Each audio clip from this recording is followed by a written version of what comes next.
ৰাইজ, আমাৰ ঘৰৰ সকলো সদস্যই বহুত কৰ্মী হয় দেই। সকলোৱে সকলো কামতে সহযোগ কৰে। বিশ্বাস হোৱা নাই ন? ৰ'ব, মই আপোনালোকক প্ৰমাণ দেখাই আছোঁ। এইমাত্ৰ মানে মই ৰাস্তাৰ পৰা আহিলোঁ আৰু এইটো চাওক, আমাৰ কুকুৰটোৱে কি কৰিছে। লোকৰ ঘৰৰ পৰা খৰি লৈ আহিছে।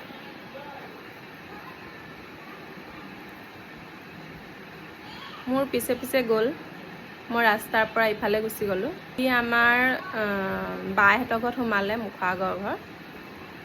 তাত গৈ সি তাহাঁতৰ এই খৰিডাল লৈ আহিছে। আপোনালোককো যদি এনেকুৱা হেল্পাৰ লাগে মোক কণ্টেক্ট কৰিব ৰাইজ, হাজিৰা কৰিবলৈ পঠাম ইয়াক। ঠাণ্ডাৰ দিনত যিহেতু আমি জুই ফুৱাইছিলোঁ, সিহঁতি আমাৰ লগত একদম আৰামত বিন্দাছ লৈ লৈ বহি থাকে। এতিয়াতো গৰম দিনত বহুত দিন জুই ধৰা নাই, দেখাও নাই সিহঁতি বহুত দিন।